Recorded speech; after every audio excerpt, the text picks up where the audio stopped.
E aí, pessoal, tudo bom com vocês? Eu espero que esteja tudo bem, apesar desse isolamento social que nós estamos passando, tá? Lembrando, fique em casa, não é só evitar adoecer do Covid, tá? Evitar adoecer de qualquer doença, porque está previsto o colapso do nosso sistema de saúde, tá?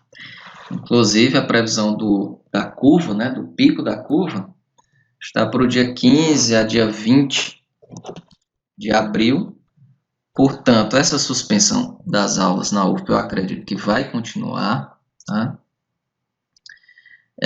Mas eu estou gravando esse vídeo aqui para dizer para vocês que essa semana que eu iria estar ausente, tá? Fazendo o concurso, como já havia dito, eu iria disponibilizar as videoaulas para repor, tá? Então, dependendo da sua disciplina, né, pode ser 1 ou 2 aulas por semana. Eu estou dizendo isso porque eu vou utilizar essa introdução para todas as disciplinas, tá certo? E aí, dependendo do que vocês acharem, do feedback que vocês me deram, a gente pode continuar as aulas, né? Então, a essa altura do campeonato, como vocês já sabem, não tem previsão para que volte à normalidade, tá? Então, a gente fica preocupado em manter o nosso calendário, manter o conteúdo das aulas em dia, e independente do que for decidido, né, nós não podemos ficar parados, tá? A princípio eu vou repor essa semana de aulas e daqui para frente, né, nós veremos como é que vai ser também a questão das frequências, tá? O lado bom é que vocês me pediram os slides, né, nas aulas, e eu vou disponibilizar não só os slides, como a aula inteira, né? Vocês vão poder acessar quando vocês quiserem, tá? Então, acho que é isso, né? Eu queria dar esse recado. Essa vai ser a introdução que eu vou colocar nos vídeos das disciplinas que eu vou ministrar. E qualquer dúvida, vocês mandam um e-mail, mandam uma mensagem e vamos resolver essa parada, tá? Então, gente, dando continuidade ao nosso conteúdo, nós vamos falar hoje de alterações adaptativas, tá? Então, quando eu comentei sobre a patologia geral, eu falei que a patologia geral vai tratar de alterações patológicas a nível celular e tecidual, tá? Nessa aula, a gente vai utilizar como base o livro aqui de Hobbes e Contran, que eu já passei para vocês, tá? Patologia, bases patológicas das doenças. Nessa aula, a gente vai ter os seguintes objetivos, tá? A gente vai conhecer, deixa eu colocar aqui um ponteiro, né? A gente vai conhecer as causas da resposta celular, tá? Os agentes físicos, químicos e biológicos que estão envolvidos aí, estimulando uma resposta celular. Nós vamos classificar as respostas celulares em adaptação, lesão reversível e lesão irreversível, e aprender sobre os diferentes tipos de respostas celulares adaptativas, tá? Então, nessa aula, a gente vai se concentrar na resposta celular adaptativa, que é hipertrofia, hiperplasia, atrofia e metaplasia, certo? Bom, gente, então vamos começar aqui o primeiro tópico, que são as respostas celulares ao estresse e aos estímulos nocivos. Então, vamos começar a falar sobre esse esquema aqui, falando da célula normal em equilíbrio, tá? No seu estado de homeostasia. Ou seja, a célula está respondendo toda a sua demanda fisiológica, né? Tá exercendo sua função com êxito. Porém, ela pode responder a estímulos externos. Por exemplo, uma célula muscular respondendo a uma demanda aumentada de trabalho. A primeira resposta celular vai ser uma adaptação, ou seja, essa célula vai se modificar estruturalmente e funcionalmente para aumentar a força de contração e se adaptar à nova demanda. A lesão celular ela vai ocorrer quando há incapacidade de se adaptar. Então, quando há uma demanda aumentada, ou seja, por um nutriente, ou seja, por um trabalho, e essa célula não consegue se adaptar, essa célula vai ser lesada, certo? Lembrando que a lesão celular, ela pode vir direto. Ela não é sempre consequência da incapacidade de adaptação. Essa lesão celular tem dois destinos. Se for uma lesão causada por um estímulo leve, transitório, ela vai se caracterizar como uma lesão reversível. E quando esse estímulo ele é intenso, progressivo, a lesão vai se caracterizar como uma lesão irreversível. Ou seja, vai ocorrer uma sequência de eventos que vai culminar com a morte da célula. A morte da célula pode ser necrose ou apoptose, tá? Nós vamos ver nas aulas seguintes. Agora, adiantando, a necrose ela é invariavelmente uma resposta celular a um estímulo patológico. Então, aqui para exemplificar, gente, nós temos um miócito normal, uma célula do músculo cardíaco. Ela normal, ela pode sofrer uma adaptação e uma lesão. Quando há um aumento da carga de trabalho, essa célula ela vai sofrer um processo de adaptação, ou seja, ela vai hipertrofiar para atender a nova demanda aumentada. Aqui na célula normal, nós podemos ver que aqui está o ventrículo esquerdo e aqui o ventrículo direito. Quando há o processo adaptativo, ou seja, a hipertrofia, vai haver um aumento da espessura dessas células. As células vão aumentar de tamanho. Então, aqui a gente observa um aumento aqui na espessura do ventrículo esquerdo, aumentando assim a força de contração.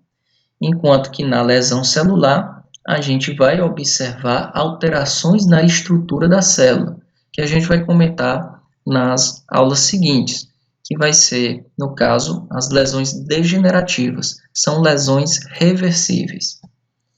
Então, essas alterações que ocorrem na estrutura celular, vai ser comum a presença de algo externo, tá? Esse algo externo pode ser um líquido, pode ser como um líquido aquoso, pode ser proteico, pode ser lipídico, tá? Isso aí nós vamos comentar nas aulas seguintes. A lesão celular, quando não cessa o estímulo nocivo, ela resulta em morte celular, certo? Então, aqui nós temos a representação de um músculo cardíaco lesionado e observa-se pontos de necrose, tá?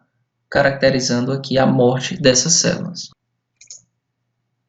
Então, gente, continuando aqui sobre respostas celulares ao estresse e estímulos nocivos, as respostas celulares que está aqui nesse quadro, elas vão depender da natureza do estímulo. Então, por exemplo, aqui, estímulo fisiológico alterado e alguns estímulos nocivos não letais, como, por exemplo, demanda aumentada, decréscimo de nutrientes, estimulação diminuída, irritação crônica, sendo um agente físico ou químico, eles vão resultar em adaptações celulares do tipo hiperplasia, hipertrofia, atrofia ou metaplasia. Então, essas alterações vai depender da natureza do estímulo e a gente vai comentar cada uma delas a seguir. Aqui nessa linha de baixo é mostrando a resposta celular quando a natureza do estímulo gera uma lesão, tá? Essa resposta celular caracterizada como lesão, ela pode ser reversível, tá? Uma lesão aguda reversível, ou uma lesão irreversível que vai resultar na morte da célula. Por exemplo, a redução do suprimento de oxigênio e lesão química ou uma infecção bacteriana vai resultar numa lesão celular do tipo reversível ou irreversível, certo? As características da lesão celular reversível nós vamos comentar na próxima aula, né? Adiantando aqui que as lesões reversíveis vai ser caracterizada por tumefação celular, ou seja, a célula fica tumefeita, aumentada de tamanho, e vai haver um processo degenerativo, ou seja, a inclusão de alguma substância externa dentro da célula. E a lesão irreversível vai resultar na morte celular. Essa morte celular pode ser necrose ou apoptose. Bom, gente, então a primeira alteração celular adaptativa que a gente vai comentar é a hipertrofia. O que é essa hipertrofia? É o aumento do tamanho das células que resulta em aumento do tamanho do órgão. Então, nessa figura aqui embaixo, a gente tem ilustrado o conceito de hipertrofia. Vocês observam aqui que no órgão normal há uma certa quantidade de células e quando há a hipertrofia desse órgão, vai haver o aumento do órgão, mas vai ser resultante apenas do aumento da célula. A quantidade de células permanecem a mesma. Condições para a hipertrofia ocorrer: fornecimento de oxigênio vai ter que ser aumentado, o tecido tem que ser íntegro, ou seja, as células não podem ser lesadas, e deve haver inervação. A hipertrofia ela pode ser de dois tipos, fisiológica e patológica.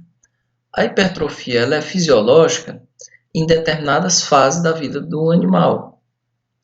Por exemplo, no útero gravídico, há um aumento das células musculares lisas para permitir uma maior distensão do órgão.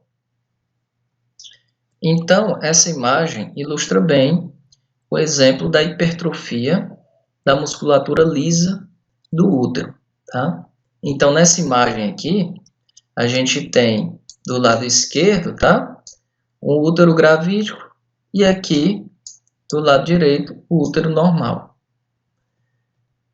Quanto às células, observem aqui que essas células elas aumentaram de tamanho, tá? Então essas células aqui indicado pela letra B, tá? Elas aumentaram de tamanho, ficando maiores, né? E mais robustas, né? Isso permitindo uma maior distensão do órgão e uma maior força de contração. Bom, gente, então falando aqui do tipo de hipertrofia patológica, né, vai ocorrer também o aumento do volume e peso do órgão. Essa patologia, ela é reversível, tá? Cessado o estímulo, o órgão volta ao mesmo tamanho e esses estímulos aí são variados, tá? Então vamos ver alguns exemplos. Por exemplo, aí a hipertrofia do miocárdio. Ela é resultante de uma sobrecarga por obstáculo ao fluxo sanguíneo. Então, tudo que há obstruindo o fluxo sanguíneo normal, por exemplo, uma obstrução arterial, isso vai aumentar a pressão lá no coração para fazer mais força para bombear esse sangue para o restante do corpo. A hipertrofia dos músculos esqueléticos também é bem conhecida, tá? A sobrecarga de trabalho é o fator causal dessa hipertrofia do músculo esquelético. E temos aqui também, como exemplo, a hipertrofia dos neurônios, tá? Então, os neurônios também hipertrofiam. Então, aqui nessa imagem mostrando um coração, tá? Aqui um coração normal. E aqui um coração hipertrofiado, né? Você observa que há um aumento aí na espessura do ventrículo esquerdo. A hiperplasia, gente, ela é o aumento do número de células de um órgão ou tecido, resultando geralmente em aumento da massa de um órgão ou tecido. Então, esse aumento no órgão, ele é resultante do aumento do número de células, ao contrário lá da hipertrofia, que o que aumenta na hipertrofia é o tamanho da célula. As condições para a hiperplasia ocorrer: suprimento sanguíneo suficiente, integridade morfofuncional das células, as células têm que estar trabalhando eficientemente e tem que haver inervação adequada. Também é um processo reversível. Quando elimina a causa, o órgão volta ao seu estado original. A hiperplasia ela pode ser também de dois tipos. Ela tem a sua forma fisiológica, tá? A causa da hiperplasia fisiológica ela é hormonal ou compensatória. Hormonal quando? Por exemplo, quando há a estimulação de um hormônio, tá? Exemplo, do útero gravídico, certo? Então, durante a gravidez, há uma estimulação hormonal para que essas células elas se multipliquem, tá? Aumente a quantidade de células. Então, no útero, como eu havia falado, não vai haver somente hiperplasia. Desculpa, não vai haver somente hipertrofia. Vai haver hiperplasia também. Então, hiperplasia e hipertrofia, elas coexistem, tá? E o que é hiperplasia compensatória? Aqui eu coloquei um exemplo, que é a nefrectomia unilateral, ou seja, a retirada de um rim, tá? Então, quando um animal perde um rim, o outro vai ter que trabalhar dobrado a ausência do rim que foi retirado. E aqui sobre a hiperplasia patológica. A hiperplasia patológica geralmente é causada pelo excesso de hormônios ou por aumento de fatores de crescimento, tá? Um exemplo aqui é a hiperplasia endometrial, né? Hiperplasia endometrial é um exemplo de hiperplasia por hiperestimulação hormonal. Então, o que é que acontece? No ciclo menstrual normal, o aumento na quantidade de estrógenos faz com que haja um aumento na proliferação de células do endométrio. Quando a fêmea não pega cria, tá? Quando não há fecundação, ocorre a descamação desse endométrio, que é caracterizado pela menstruação. Então, esses hormônios, estrogênio e progesterona, eles regulam a taxa de proliferação celular. Então, quando o estrógeno está muito alto e a progesterona está baixa, há um aumento na proliferação das células endometriais, certo? O que ocasiona? Esse aumento ocasiona num aumento também do sangramento menstrual. A hiperplasia prostática também é semelhante. Ela vai ser causada pelo aumento dos hormônios andrógenos, tá? Aí principalmente a testosterona. Lembrando que é importante diferenciar a hiperplasia da neoplasia, tá? A neoplasia é o que nós conhecemos como câncer. E a hiperplasia ela é diferente do câncer, porque apesar tanto a hiperplasia como o câncer ser uma proliferação exagerada das células, a hiperplasia ela cessa quando o estímulo também é cessado. Por exemplo, quando não há uma estimulação hormonal ou quando não há uma estimulação de fatores de crescimento. Então, a hiperplasia ela cessa. Ou seja, as células desse órgão, elas retornam à sua quantidade original. Já nas neoplasias, é um processo que está relacionado com um defeito genético, tá? Então, esse defeito genético impede a célula de reconhecer quando é que ela deve parar de se multiplicar. Então, o mecanismo causal é diferente da hiperplasia e das neoplasias, certo? Então, dando continuidade, falando sobre a hiperplasia patológica, mas pelo aumento de fatores de crescimento, tá? Que é o caso das hiperplasias inflamatórias. Ou seja, naquelas inflamações crônicas, vai haver, até por um mecanismo de reparação tecidual, uma produção exagerada de fatores de crescimento, tá? Esses fatores de crescimento são substâncias produzidas por células leucocitárias. Por exemplo, aí o TGF-beta, que é um fator de crescimento produzido pelos macrófagos para estimular a proliferação celular com o intuito de reposição, de reparação da lesão. Então, nas inflamações crônicas, pode haver a chamada hiperplasia inflamatória, que é resultante dessa produção exagerada de fatores de crescimento, por sempre haver um fator lesivo, né, que é característico nas inflamações crônicas. A metaplasia, ela é uma alteração reversível na qual um tipo celular diferenciado, epitelial ou mesenquimal, é substituído por outro tipo celular de mesma origem embrionária. O que quer dizer isso? No início da aula eu falei sobre da histologia, né? Como é que as células vão crescendo, se diferenciando e se especializando, tá? Então, por exemplo, uma célula epitelial do tipo colunar, certo? Aqui são células epiteliais do tipo colunar. Elas, quando sofrem uma lesão, elas podem se diferenciar em outro tipo de célula epitelial. Nesse caso aqui, elas estão sendo substituídas por células epiteliais escamosas. Por que elas estão sendo substituídas por essas células?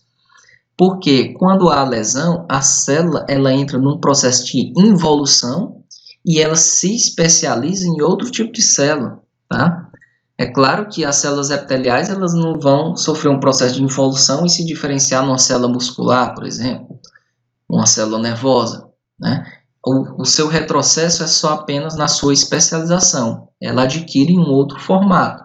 Nesse caso, está adquirindo um formato escamoso, porque esse tipo de célula ele é mais resistente. A causa da metaplasia: agressões mecânicas repetidas, tá? Lesões mecânicas repetidas, irritação por calor prolongado, irritação química persistente e inflamações crônicas. Então, esses processos lesivos crônicos na célula fazem elas se transformarem em outro tipo celular, tá? Então, aqui nesse quadro, está mostrando a origem, tá? Dando exemplo aqui de tipo de células originais e as células transformadas, tá? Então, o epitélio estratificado pavimentoso, ele pode ser transformado no epitélio queratinizado. Epitélio pseudoestratificado ciliado pode ser transformado em pseudoestratificado pavimentoso com ou sem queratina. Epitélio mucosecretor pode ser transformado em estratificado pavimentoso com ou sem queratina. E aqui nós temos o tecido conjuntivo sendo transformado em tecido cartilaginoso ou ósseo. Lembrando que essas transformações têm o intuito de tornar-se mais resistente às agressões. Bom, gente, para exemplificar aqui a metaplasia, nós temos uma imagem de um epitélio normal, um epitélio da traqueia normal, e um epitélio metaplásico, tá? Com a substituição dessas células ciliadas por escamosas. A última alteração celular adaptativa que nós vamos falar hoje é a atrofia. O que é a atrofia? A atrofia é a redução do tamanho de um órgão ou tecido resultante da diminuição do tamanho e do número de células. Tá? Se a hipertrofia é o aumento do tamanho das células e a hiperplasia é um aumento do número de células, a atrofia ela vai no sentido contrário. Tá? Ela é uma redução tanto do número de células quanto do tamanho das células. E aqui nesse quadro abaixo nós podemos ver os tipos de atrofia. Por desuso ou diminuição de trabalho, né? Nós temos o exemplo aqui de um membro imobilizado por fratura óssea ou paralisia. Então, no caso de animais que sofrem uma cirurgia, né, para reparação de uma fratura, que ficam muito tempo com o membro imobilizado, eles podem sofrer futuramente de uma atrofia muscular. A insuficiência de nutrientes também é responsável pela causa de atrofia. Tá? Por exemplo, em caso de neoplasias ou desnutrição, você tem um suprimento diminuído para as células. Então, quando você tem um suprimento diminuído, essas células entram num processo, né, de morte celular e também reduz o seu tamanho. Elas não se desenvolvem adequadamente. Então, outro tipo de atrofia é a interrupção de sinais tróficos. O que quer dizer? É interrupções de mecanismos que façam aumentar o número e o tamanho de células. Por exemplo, a gente viu que o endométrio ele sofre ação hormonal, aumentando tanto seu número de células como seu tamanho. Isso é uma ação hormonal, é fisiológico. Se por algum motivo houver uma redução drástica desses hormônios, o endométrio ele também vai sofrer uma redução no número de células e também na quantidade de células. Isso é um processo patológico, né? Tudo que não há estímulo tende a se atrofiar. Já a compressão é quando um órgão ou uma estrutura, né, líquidos ou neoplasias, eles comprimem parte do órgão. Então, essa compressão reduz a inervação e também o recebimento de nutrientes por parte de alguma região desse órgão. Então, esse órgão ele diminui de tamanho por causa dessa compressão que impede o seu funcionamento adequado, a chegada de suprimentos adequados. Então, a compressão também pode-se dizer que está relacionada com a quantidade insuficiente de nutrientes que chegam até essas células. Bom, gente, então vamos encerrando por aqui, né? Nós falamos sobre alterações adaptativas, né? Posteriormente nós vamos falar de processos degenerativos, né? Esses processos degenerativos, como já falei, eles são processos resultantes das lesões reversíveis, tá? Então vamos comentar cada uma dessas alterações celulares. Então, até a próxima.